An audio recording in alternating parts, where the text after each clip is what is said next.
All right, so we're here again, and we're charging up our lav mics. I'm surprised that they're not charged. They don't hold charge, man. Oh, they just have to. You just and got to probably if you leave them on the charger, they'll probably burn all the way out. They'll probably cook. Create a horrible house fire. They'll probably cook. The dog wants to come in. Here, buddy. Come in here. Come here. Big baby. Yeah, here's this baby. Yeah. There he is. He's a good boy. It's Rocco. He's such a good boy. He's so pink. Why is he so pink? It makes him so lovely. He's a good boy. There he is. All right. So now you're sorry that you came in. You can go do the next thing while I go back over here. He wants more blankets. He needs more blankets and sleeping bags. My house has probably got 10 sleeping bags in different states of disrepair. All the silky kind, unzipped. They'll never be zipped again. And they're just in every room. There are 3 sleeping bags. And he'll get on top of them and immediately need to be covered with, and you have to, you gotta move them around and get them.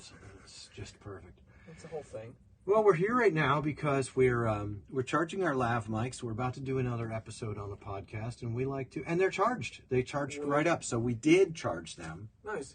They did lose charge, and then they regained it quickly. So we're learning the ways. On the last episode was Luke Coffee Early Years, episode 1,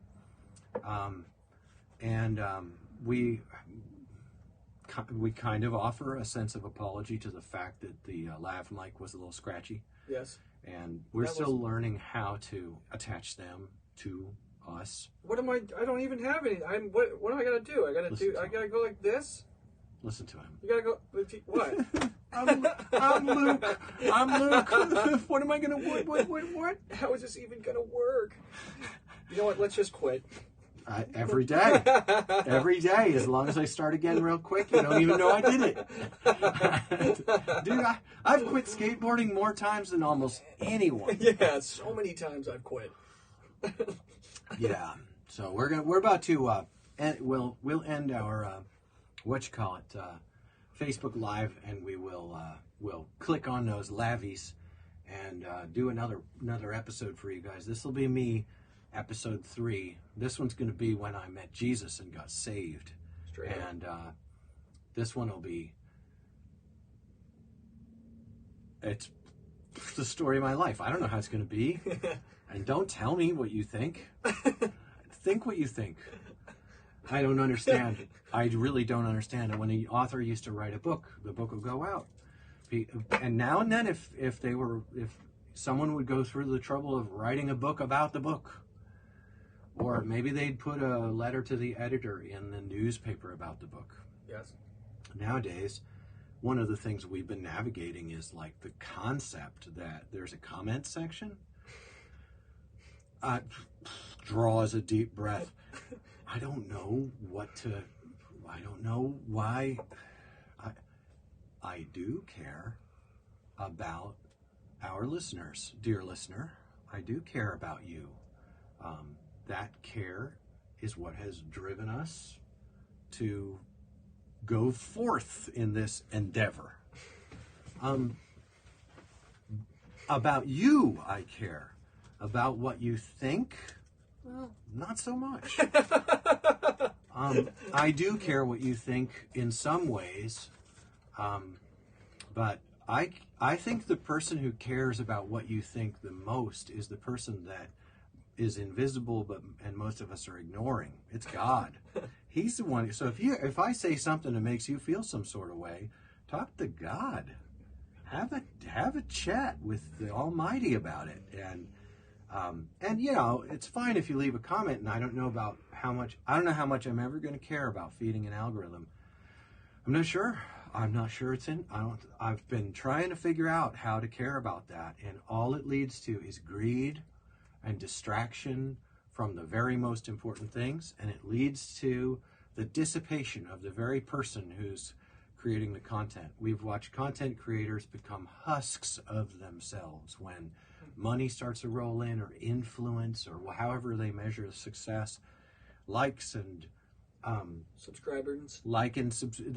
Subscribe, and ring that bell for notifications is all about feeding an algorithm that puts money in their pocket. Yeah. That's not to say that they don't deserve money in their pocket for providing what they do. And that is also with great respect to people who would, I don't know, liking and subscribing aren't the same thing as actually supporting a person. Patreons exist. Patronage, we have a patronage thing with this, and it's about, it's small. We also do have a sense of calling and aspiration to make, a sense of vocation and aspiration to make this to really devote time and effort to the podcast. That's fine, but lots of people have those senses of vocation and aspiration, and it doesn't wind up panning out, and that's fine too. I mean, how many public offices did Abraham Lincoln run for before he finally got a chance to be a complete monster to the Native American, and also God. America's best president for some other reason? You know what I mean? It's like, it's never clean. It's never, you know, your heroes are all zeros. I recommend you strongly to the man from Galilee, who is the only one that I could ever hold as a hero. He's won my heart absolutely, completely, and I think that it's well past time to stop tiptoeing around the tulips and just get down to the story. So we're about to switch over to the podcast and start episode 3 of Lew. Episode 1 of Luke is up, and episode 2 of Luke will be coming by Thursday. Saturday. We'll probably do it Thursday. Yeah. And I'm going to try to use episode 3. I'm going to abbreviate and just try to zip it up and zip it out. So that's a Dave Chappelle. That's a Dave Chappelle. Thank you, Dave Chappelle, for all you do. Yeah. Well, we're nice to see Frankie Wallace was on here. Jay Sloan, love you, buddy. And Sam Cook. Thanks, Sam. I love you, bud. And I don't know why you don't just say it Coke. Anyway, John Ryan Zander, good to see you on here too. There is a correct pronunciation of his last name, but it's a bad word. Koch. It's German. You just add the CK at the end. No, it's not. It's a soft. No. It's a soft. It's Koch. That's German. I don't know. They don't pronounce it Kak. They don't pronounce it that way. I'm so happy that That's you said not how that works. No. Samdale. Even my phone, when I'm like, call Sam Cook, it says, calling Sam Koch. And it's Koch. not right. Which technically, in the English language. No, it's Coke. I'm just saying. Coke in English and Koch in German. And Sam is frustrated right now because we're telling him how to pronounce his own name. Whatever, man. Whatever, man. That's just like your opinion. Bro. Should we keep the live stream up and do this, or do you want to shut it down? You want to do it? I like it. I take suggestions from my trusted friends. Uh-huh. All right, so we're laving up. We're going to get into it. Oh, I failed. All right, I'm going to lav up here. We get the clip on. There's the clip. I don't know. Last time, I think I nailed it.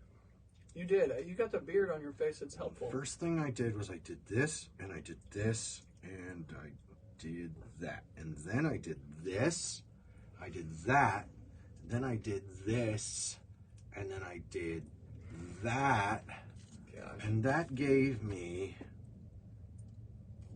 but I still haven't found what I'm looking for. That's sad. Huh?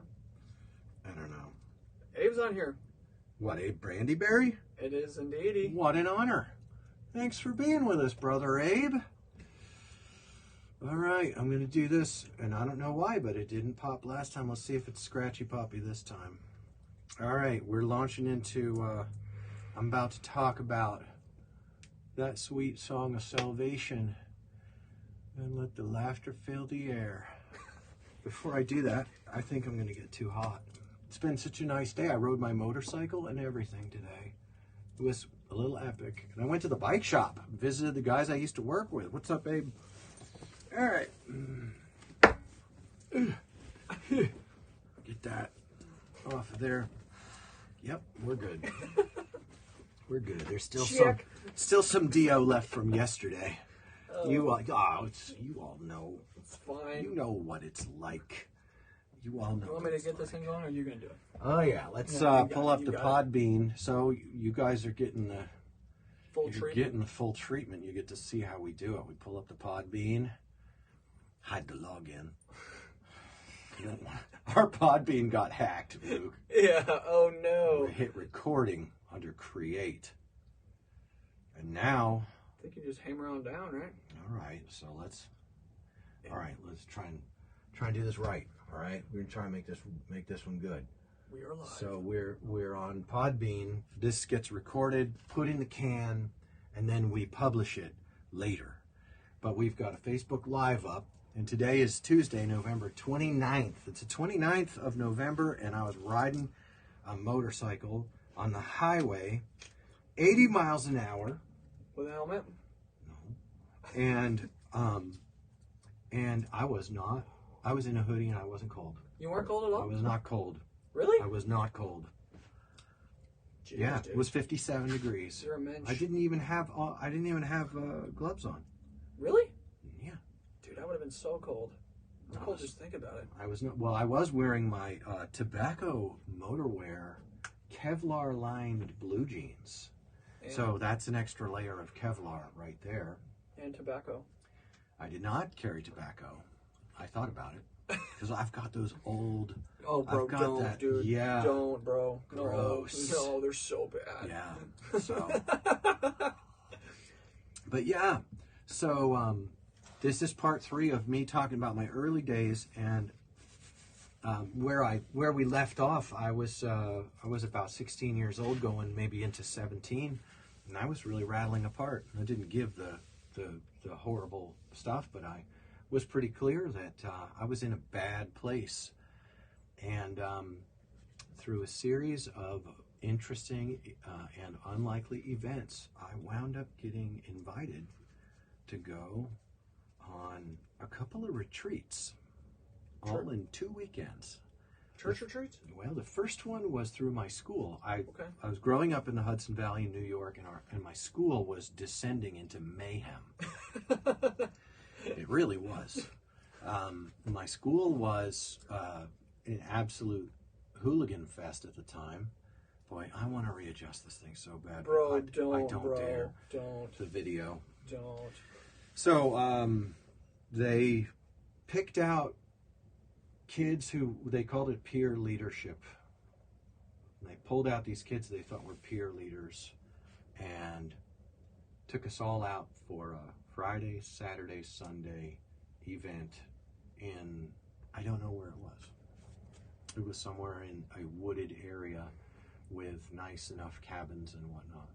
Could have been Sharp Reservation. I don't think so, but it could have. And the leaders of it led us through a series of exercises that, in retrospect, were, well, they called them icebreakers. We were from every different peer group that you could figure out was in the school. So they had people in there who had been in my orbit since I was in grade school, and they had people in there who were new. They had every type of kid: football, wrestling, the jocks. They had the punkers. They had all kinds of people, and kids started just getting cracked wide open. And with these icebreakers? Yeah, it wasn't just icebreakers. They were taking us through. It was 3 days, man. Okay. And it was. I think it was good. I think it was good. I don't think it was weird or creepy. Good. But they. I just started getting busted. They had live music. Yes. The guy who led the thing, his name was David, and he was a folk musician. Yes. Of some considerable skill. And he sang some very touching songs.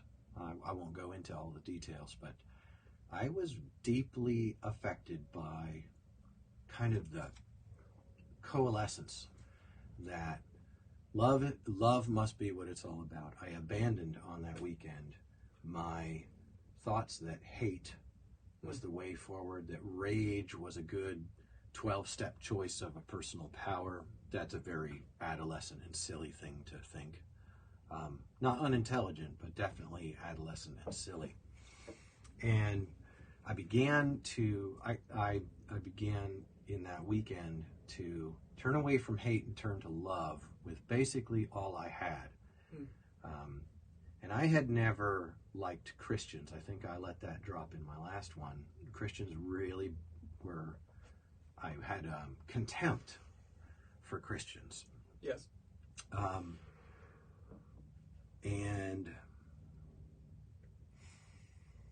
I came off that retreat, and I had my poor dear mother at that time had been through the absolute ringer with a kid like me.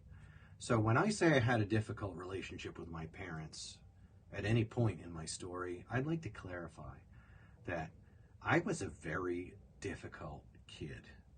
I was in a lot of pain, and I was making everything worse with several things that were going on.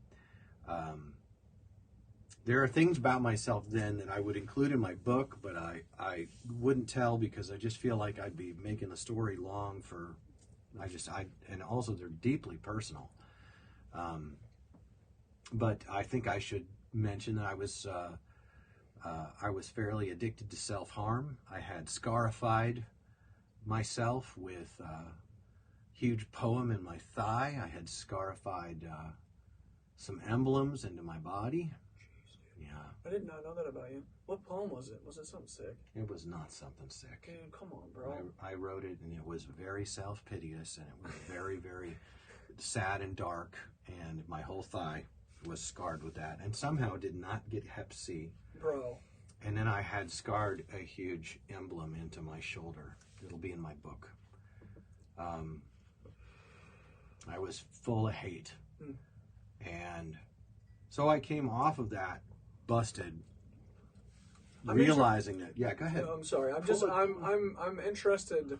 Like, what coalesced? It sounded like everybody came together. They did some icebreakers. The guy who ran it was really cool, but that doesn't seem like a type of thing that would bust a person apart. So can you talk just a little bit more about what it was about that trip that was so important and impactful? I'll share some vignettes. Yeah, give me a vignette.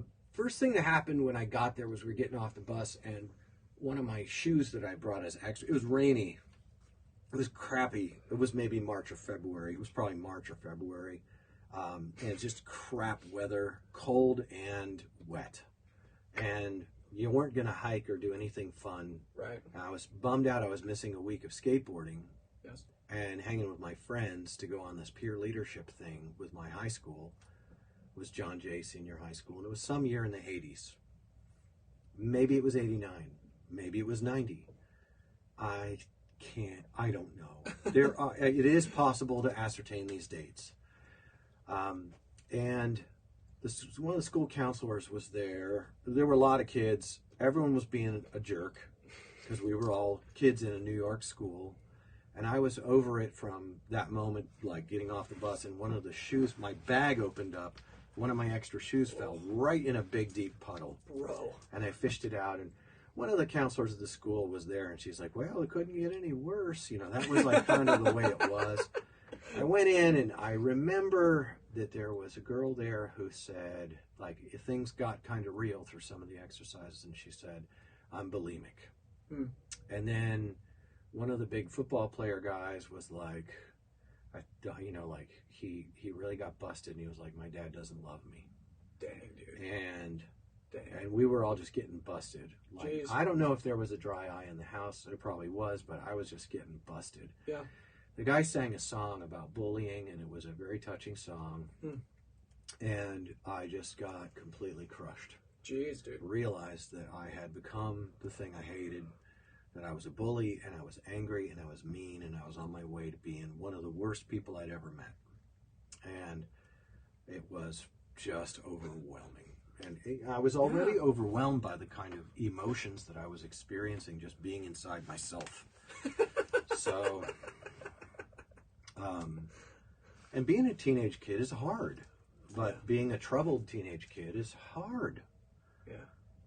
You can't always tell the difference. Yes. But looking on the outside. And that was what I saw. That was it. I saw that every one of us is absolutely troubled. And we all are dying for love. And it really hurt and felt important. Yeah. And makes sense. There were a lot of... I came off of... The last day of it, one of the Christian kids got everyone to listen to Michael W. Smith singing from Friends Are Friends Forever, if the Lord's the Lord of them. Yes. And a friend will not say never, for the welcome will not end. And I was listening to it as a 16-year-old kid, and I thought, bull crap.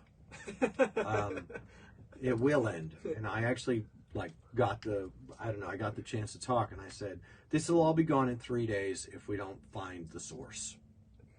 Not a Christian, not inclined to be a Christian at all.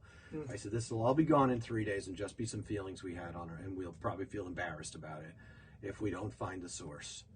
There's got to be a source that we can draw from to have this kind of love. Otherwise, this is just a flash in the pan, was basically what I said. Yeah. And I stand by that. I think that I knew that because of reasons. Yep. I don't know why a kid that young would know that about that, but that was on point. More on point than I'd expect, because usually we're just consuming the experience of having the good experience. Right. But I was asking, what is the fundamental nature of this experience of love that we've had? Is there not some unifying fundamental involved in the universality of our need for love? And this was as a 16-year-old kid at this thing. So I come off of this peer leadership weekend, and I get, bussed back, and my mom picks me up, and she says, I have to go over to the church to pick up, I don't know, a baking pan. I don't know. There had been a thing that she'd cooked for or lent something to, and she needed to pick it up. Some books. I don't remember. And I didn't really have much to do with that church, but there were some people at the church who were female and attractive, and I was like, sweet, I'll, go talk to maybe some of those attractive females that are at the church, and I'm embarrassed about that. Shouldn't be. That's very normal for a young man. And I got there, and this dear girl was there, and she said, oh, Lou, you gotta go on this retreat that was coming up. And I'm like, I just finished a retreat, and I hated to be home. I didn't want to be home. Right. That was like rule number one, is don't be at home. Right. And the weather was crappy. Right. And was like, I guess it was that time of year, and I thought, and I just had this big experience. Sure. And I had this big hanging question about what is the nature and the source of love. And I thought, you know what? I'd go, but it turns out, I didn't know this, but the retreat was only for church kids. That's hilarious, dude. It was only for church kids, and it was only for church kids who were really church kids. I was not. And in order to go on the retreat, there had to be months of preparation, because the retreat was loaded with these points where you would open little gifts and notes and all sorts of stuff. And where there would be a table discussion, and then you'd get gifts from your long lost aunt and things like that. Not gifts, but just like little notes. They were supposed to be notes. Right.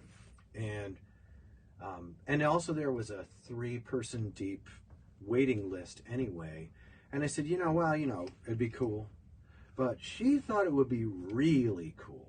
Sure. Because it turns out she prayed for me all the time. And she thought I was really in bad shape. And boy, was she right. I was in bad shape. And I've left out some parts and would love to tell the stories ad hoc as we go forward with the podcast. But I want you guys to understand a little more about me. So I wound up, the 3 people in my way, I don't know, they probably all got hit by cars or something. Jeez, dude. Because all of a sudden the next weekend I'm there. Yeah. And drove all the way out to New Paltz, New York, where there was a monastery. Big ass monastery. Oh, my friend Dave was going. No, that wasn't why. I met Dave on it. No, I went on that because... Nope. I just went with it, I guess. I'll remember later. I'll have to do some timelining. Dig it up. But I got there. There was a lot of kids on it, like 70 kids. And we were at tables with a discussion leader, and they would do talks. And like the first night we were there, you had to write down the worst thing about yourself, the worst thing you'd ever done. And I was like, then what they did was they nailed it to a cross, and you would take it up and you would nail it to a cross, and then they would take them all down and take them outside and burn them in a ceremony. Sick.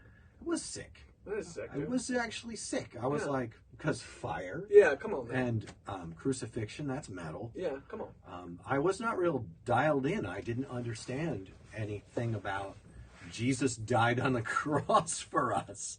I never knew that. Like, that was, I guess I had heard it because I'd been to church, but it was nothing like that it had ever gotten through. It was not, as far as I remember it was not a functioning idea in my mind that there was forgiveness because Jesus died on the cross.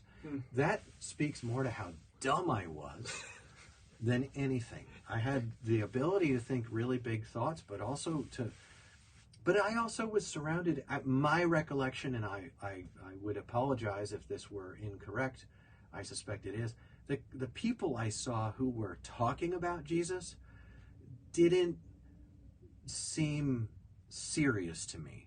They didn't have lifestyles. Like I would go to like a friend's house from that church, and I wouldn't see something remarkable at all about Jesus or believing in Jesus at all. I just wouldn't. Sure. And I wouldn't. The connection was not there. Yeah. There'd been a couple of near misses for me.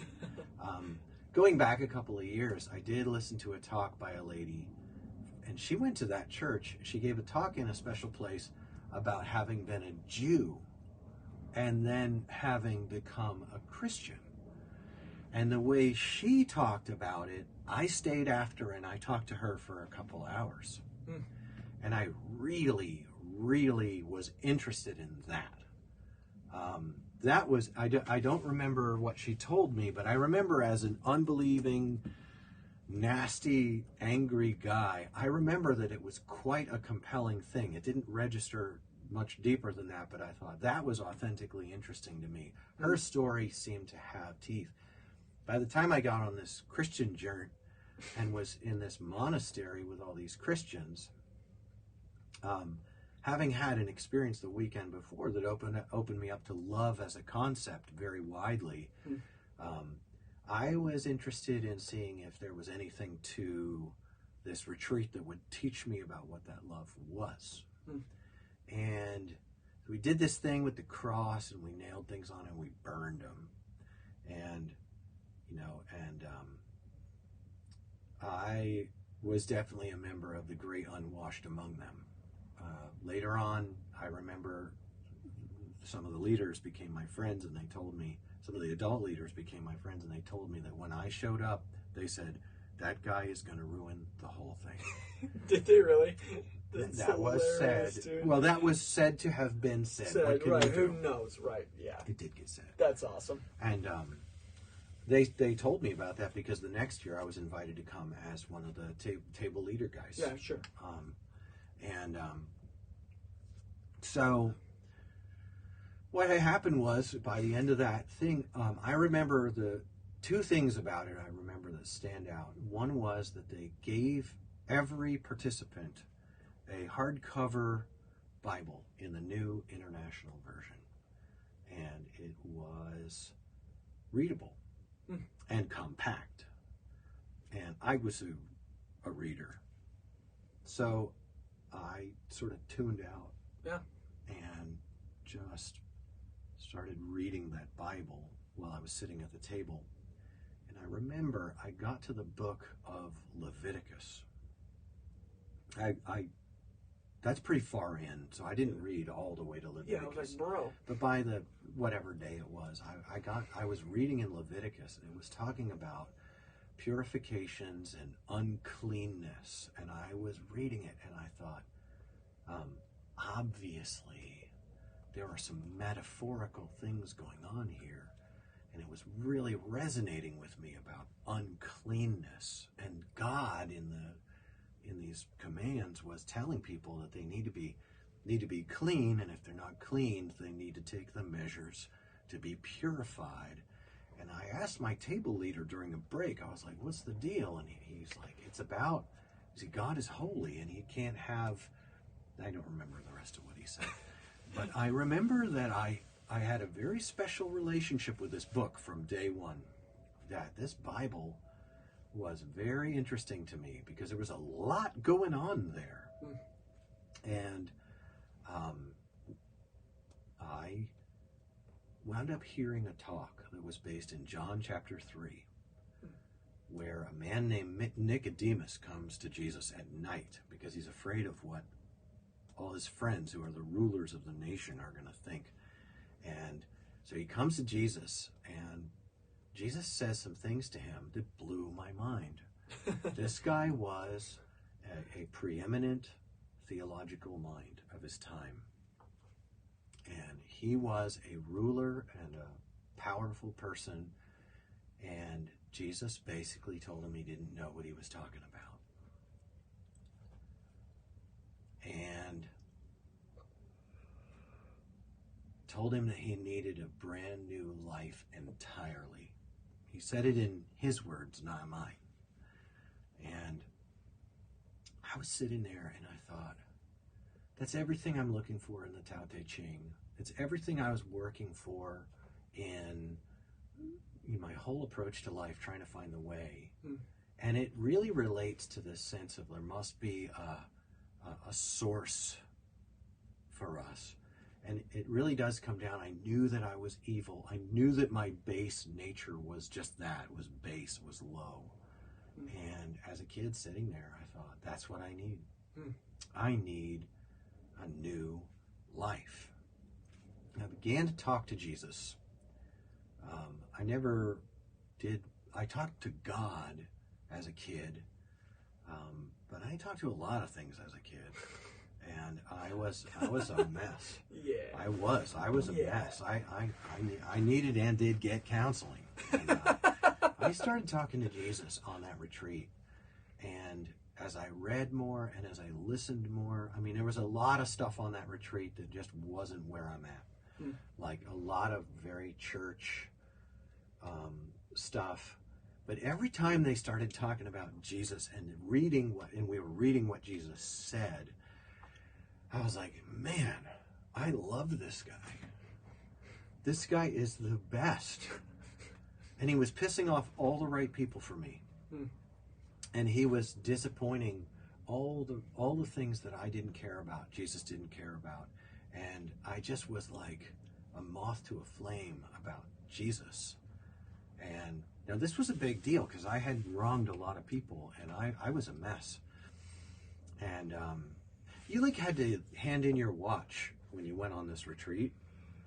That's all you had to hand in because there were no cell phones at all. Yes. So you had to hand in your watch and everything. But I remember I asked them if they would please let me make a phone call at one point because I needed to call someone and tell them I was so sorry for the way I had treated them. It was that bad. And I was just getting busted. And I've never been the same since. But I wound up starting a conversation with Jesus on that retreat in 1989, 90, 88, I don't know. I think it was 89. 73, yeah. I don't know. No, that's fine. But I wound up starting a conversation that hasn't ended yet. And, of course,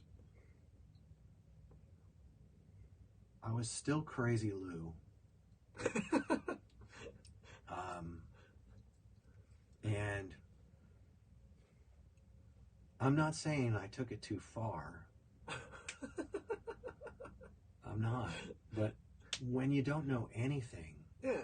and you're just going to give it the old heave-ho, absolutely best you can, heave it. And I heaved it. And I just went for it.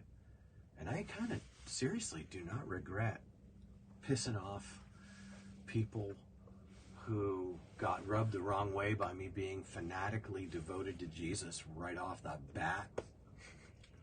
Were people bummed? Oh, how couldn't they be? I mean, I absolutely, like, just as evil as I had been, Yeah. I gave myself to being about Jesus. Yeah. Why would I care about anything else? Why would I care what anyone else thought? Yeah. I wasn't concerned with causing people to misunderstand, because I just went for it, and I don't regret it. I mean, it's interesting to think that through technology, that people who knew me when I was a kid way back then might watch this and remember what a kook they thought I was. But I'd have to say this, like, you're telling me a guy's a kook, I get it, but like a kook who is absolutely lit about the Savior of all humanity coming in history and attested to and well evidenced, dying and being resurrected from the dead, the prophesied Messiah of Israel, Savior of all nations, promising to return and fix evil once and for all. Yep. Kiss the Son lest he be angry. You know, sooner or later, God's going to cut you down. And he's offering rescue, and I'm like stoked about that. Sure, man, if that's kook, I'll wear it. You know, I want to be with Jesus on all of it. And yeah, I don't like a whole lot of the Christian-esque weirdo American cult religion of money that claims to be Christian. But I can't sort all that out, because right in the same pointy building on Sunday, you've got people who are caught up in the same thing I'm caught up in, and just trying to find our way to worship him and just give him love back for all the love that he gave us. But in Jesus, I found the source of love and truth. And I'll never be the same again. It's been a while. It's been a while, dude. I'm at least 35 years old now. Plus or minus. Yeah, plus or minus 15 years. Yeah. And I feel the same way I did that day about Jesus. And it's hard to talk about sometimes because people misunderstand it. But I'm going to... You mad, bro? I can't control that. No, I don't think we should worry about it at all. I think we just hammer on down. There have been people who have noticed I love them, who have asked me, why? That's a good question. And I didn't tell them it was because of their haircut. I didn't tell them it's because of their fashion or their style or that they're good at skateboarding. It's because God loves you. I know he loves me. Yeah. And Jesus is how I found out. Yeah. And Jesus showed me that. And that's a good start. Was there, when you were at this retreat, was there a moment where you flipped over the edge, or was it just a kind of a culminating event? There definitely was a moment where I flipped over the edge, but it was more like there were folds to it. I discovered on that retreat that Jesus had committed a substitutionary making up for it for me. That he had, on the cross, he had substituted his eternal perfectness for my temporal evilness. Because he loves me, and he loves all of us. And that was a bit of a shock, that this new life that I knew I needed could be appropriated, that I could actually reach out and have it. And all I had to do was ask. And so I actually did the act of talking with Jesus and saying, Jesus, I need this. I want this. And here I'm reading that you want to give it to me. And what happened next was that I was absolutely flooded with love. And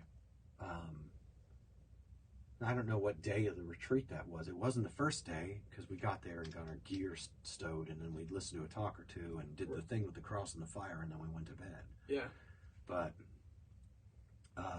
subsequent to that, the weekend culminated in us having the what the Christians call communion, which is an abbreviated Passover. Yes.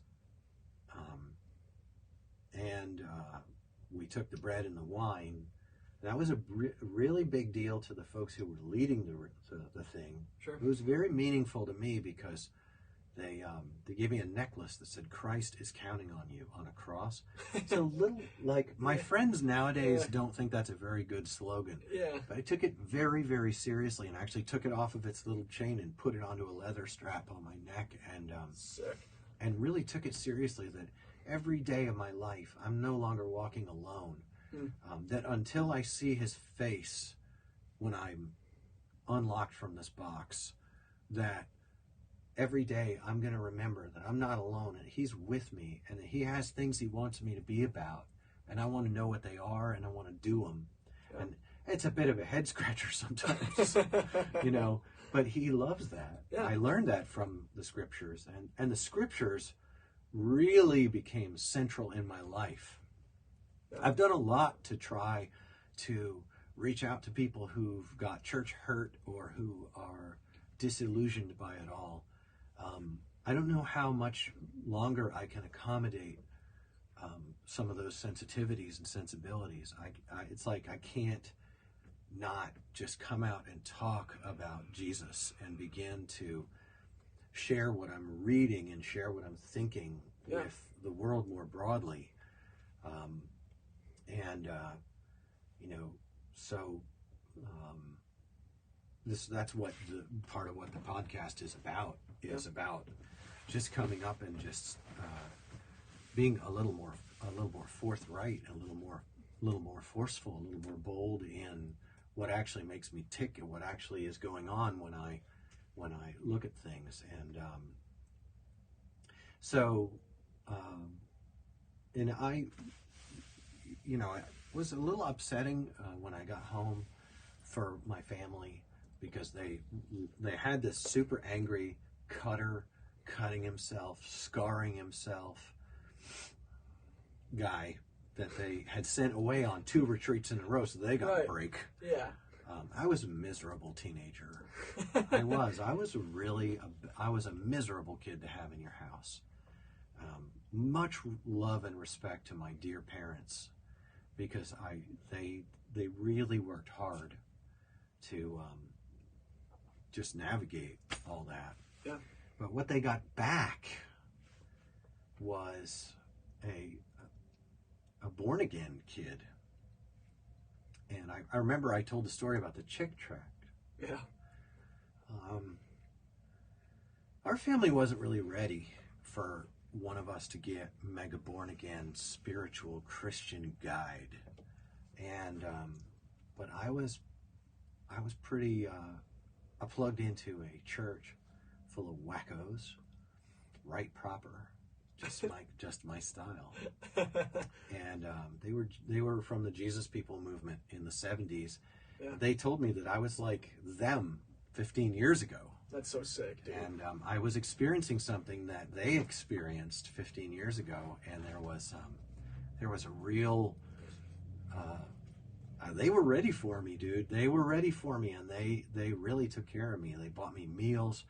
They had me over their house overnight, and when that occult stuff that I'd been doing for so long, and that anger and that hate, I'd actually been working for the other guy for a minute, and there were some lingering effects of occult involvement that were addressed adeptly by those people. And I'm sort of saving it for telling stories later. Yeah, probably not the best approach, but it's where I'm at now. It's fine. And thanks, bro. Yeah, it's fine. You're good, bro. You're good. So that's how I came into a journey. And I'll tell you this, I didn't want to do another episode like this one. I wanted to get into our series and stuff. I wanted to give Luke a chance to do a few more episodes on his coming up, because the way Luke came up is another thing of why, it's another reason why we're doing this. We're seeing, but to finish this one off. Good. When I started reading that Bible, man, those scriptures, and I just read and read and read and read, and I'm talking like I started reading the scripture for hours a day. Yeah. For years. Yeah. And it's really changed. It's really been insane. Like, I see in the scriptures, I don't think other folks are seeing it, because either because they're not reading, or because when they read, they're not in this conversation with Jesus the way that I'm experiencing it, and that's something I can't control for anyone else. But the scriptures are super rad, super good for us, but not just to read them, but to put into practice what is being said there, which means you have to be willing. And I was willing, because I wouldn't say I was rock bottom. I don't know how to qualify a term like that. Right. But I knew that I needed love. I knew that I couldn't do it, and I knew I was evil. And I started talking to Jesus and reading the scripture, and there was a lot of help along the way. There was no hero person who stepped in and showed me the way, except for Jesus. And he was invisible the whole time. Right.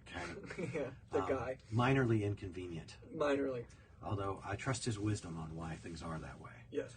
But what there was there were people who knew him.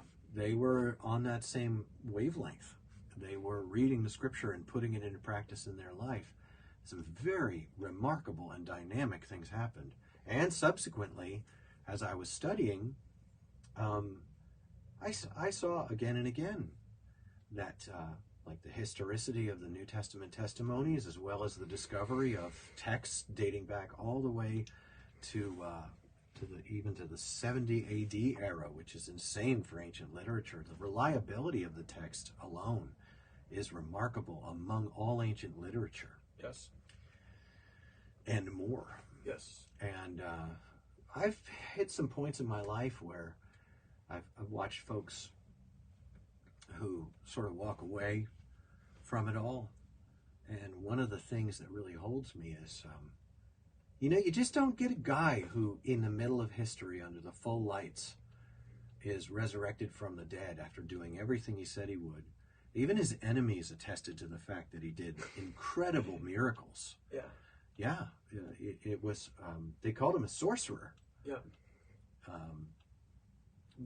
He was spooky. Yeah, spooky. He was absolutely spooky. It is. Oh, and it is, for sure. My response was, I want to see more.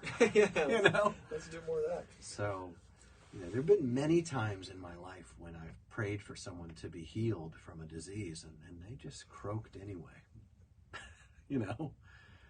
But there have been several times when the opposite thing happened too. Yeah.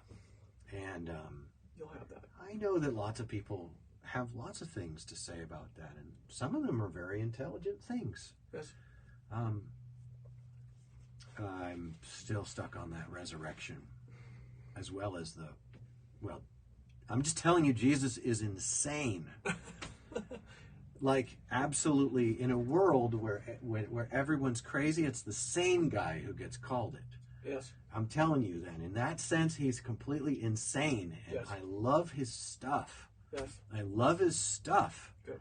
And I'm down. I went out and I bought a new Bible this week. It's not an expensive one, but my eyesight has been dimming, and I got a really big print one, the 17-point print. Oh my gosh. I wanted, I love good Bibles, and this one's not really very good quality, with the sewn binding. It's not really, but I'm gonna beat the heck out of it. If you beat the hell out of it, you'll beat out a whole bunch of stuff. Because Jesus talked about hell and money almost like a lot. A lot. Yes. He talked about hell and money.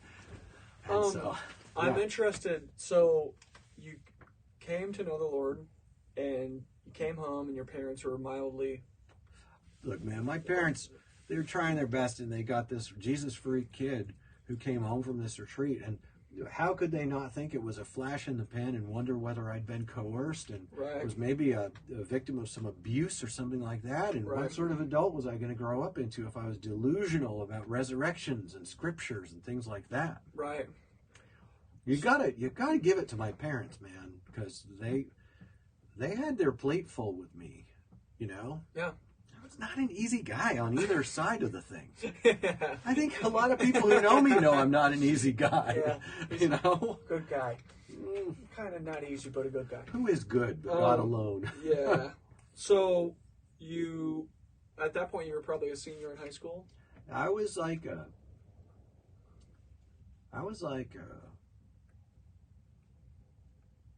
well, let's see. I was 16. Okay. So yeah, you're pretty close. Well, maybe a sophomore or junior or something. I was probably a junior in high school. Yeah.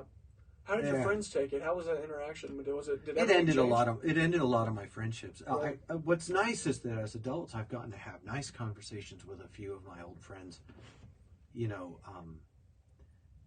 but I moved away. I moved really far from home. I moved to Kentucky. My dad, in his wisdom, my dad was really wise. Not a believer, not a Christian at all. You know, my dad kind of looked at this kid he has and said, you know, he wanted to send me to college.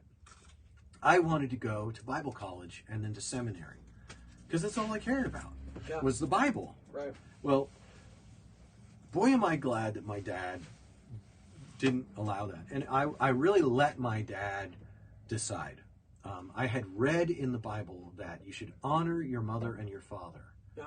I read that and I took it really seriously. So I prayed hard because I really wanted to go to the same Bible college that my friends at this church were going to. Yeah. They all said great things about it. And I'm really glad I didn't go to it. My dad picked 3 schools that were faith-based liberal arts schools. Well, looks like he did that for you. He was really wise, and he wanted me to go and learn a skill of some sort and be equipped for life. And he said, you'll have to put off, like, he didn't say, but he obviously thought I should put off any theological education until after I'd finished my 4-year bachelor's degree and had a skill of some sort under my belt. And I had committed that I would do what my dad said. Like, if he finally decided after we discussed it, I would do whatever he decided. So he gave me these 3 college applications, and I just filled out the shortest one. I hated school. Did you really? I didn't want to go to college. I wanted to study the scripture, you know? I didn't want to go. And I went to a small school. It was a college, not a university, in Wilmore, Kentucky, called Asbury College. It's now Asbury University. Right. Whatever, man. Oh. But I went there, and for sure, it was like sleepaway high school. It was just high school again. Right. So I went there. Some things happened. Some things were said. There was betrayal. That's a community reference. Oh, yes, dude, yes. Yes. So I wound up helping Pierce finish with the project presentation. Yes. No, I wasn't Jeff Winger. I was Chang. Dude, no, you weren't. No, you were like. I don't know which. Abed. No, I was Troy. Dude, you were I Troy. was 100% Troy. Dude, Troy. Yeah. I love that guy, dude. So oh gosh. Maybe I was Shirley. Oh no. No. So Britta. Yeah, Britta. So I went to college, and the first major, you had to declare a major the first day you were there, which is the dumbest thing.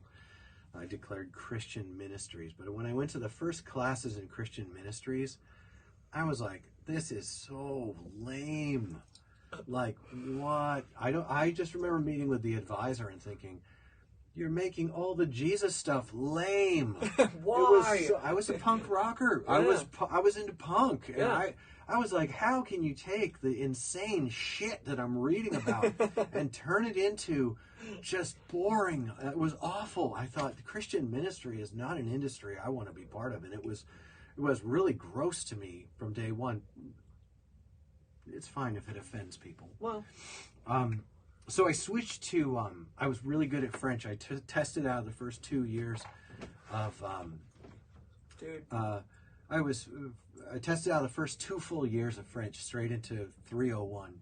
And so I was in this French class, and I was like, I'll take a French major. And my dad was like, you need to take a French education major. And I was like, okay, Dad. So I went to education major for like a week, and then I went in and switched it to just French, because I found out that if I took an education major, it was like taking 2 majors. And in retrospect, I tended to notice that among the French students, the ones who sucked at French were the education majors. Ooh, I can just imagine that some of the students that knew me, that might watch this or hear this, you might think, "Oh, Luke, that cuts, man." Yeah, that's dark. But I was like, people who want to be teachers and people who speak good French, that's an interesting combination. Yeah. And so I just wanted to learn to speak good French, because if you speak good French, you can talk to people in a lot of Western Africa. Yeah. And I wanted to talk to people about Jesus. I wanted to get out of college and go out and talk to people about Jesus and teach from the Bible what I was learning, and be about that life. Yeah. And and I broke it to my dad later on, and he was cool with it. Good. He was cool with it, because by then they were just like, okay, please. Because I grew out a big beard, and I was... Did you really? Yeah, well, grunge was in full swing. Bro, and I was... be nice. Actually, grunge was not in full swing. I was a couple of years earlier, I was just wearing big, long flannels, always with the baggy jeans. You got to be able to kick. Oh, come on. And you got to be able to ollie over some shrubbery. Yes. And still skating sometimes, still ripped at skating. And not really in love with the Christian college. Oh yeah, here's one of the students I had way back when I was teaching us. How to say "bon" with your full diaphragm, and all your how to get your mouth to be full of red wine and cheese, and get your head full of a bunch of haughty thoughts about Western civilization and philosophy. There's one of my students, because I've taught French on and off at different times. And my French is pretty good. It's American. It's good for an American. Oui. Sure. I can also speak French. That's a French word. Yeah.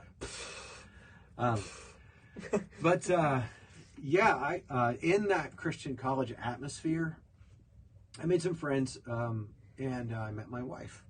My wife, Judy. I married her after my first year there. That was another terrifying thing for my family, because in my family you don't marry someone until you've lived with people and done the normal thing, Right. And I didn't do the normal thing. What am I talking about? I as a young man of reproduction age and capable body to work and labor with a full willingness to completely commit myself in matrimony to another person. Yes, it was younger than most. Yes, that's a risky thing. But before God, I took a vow that I would die before I'd break. Yep. And I married my wife, and that's how I lived my life. And that was what was going on with me. I mean, I know a lot of people who, I was 19, I was almost 19 when I got married. Jeez. My poor parents were not ready for that. Yeah. Judy's parents were like, yeah, cool. And also all of the guys who'd known us for the last year and a half or 2 years there, who were ministry cats and had been looking in on what kind of Christian I was and what kind of man I was. Because I had work to do living the way I did before. Yeah. And I set to labor and really had some attitudes that I had to really deal with. And I was dealing with them. I didn't get finished or anything, but Judy married me and we started a young life together. My grades went way up. Heck yeah. Which turns out, statistically, your grades go way up when you get married. Is that true? That's actually true. How? Yeah. Because, man... You were terrified of your wife? No. No. I'm so afraid. married. No, that's I hope not my why. wife just listen to that. I think She most. will. I think most men are deeply terrified of their wives, and have to fight that sense of fear of what happens if I make my wife mad. Yes. But that's for another podcast. We should talk about that. Yeah, on a that's podcast. actually a good one. I'm going to write it down.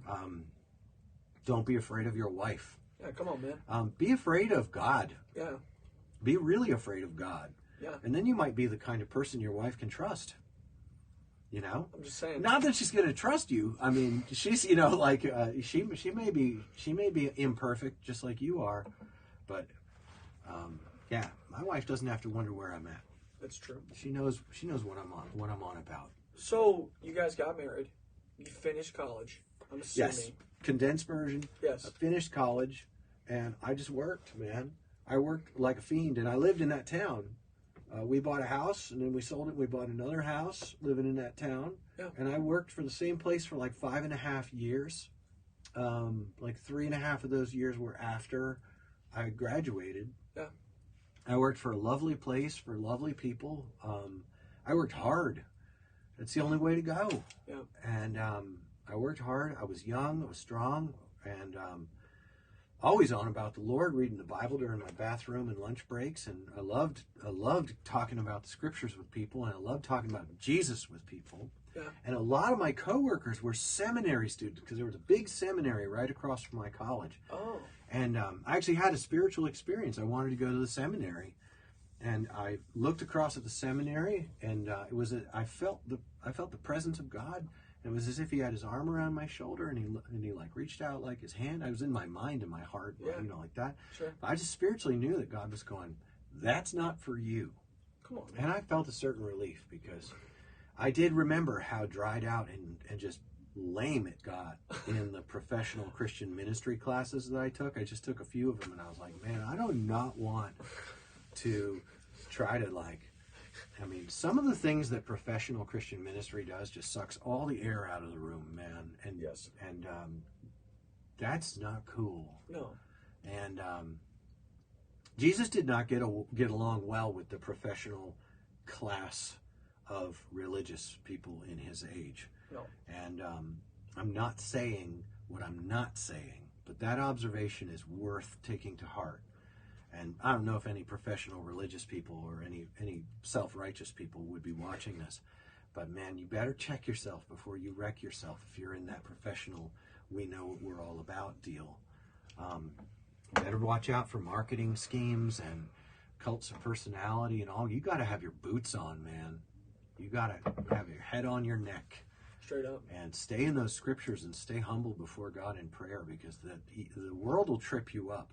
But the world in the church will trip you up hard.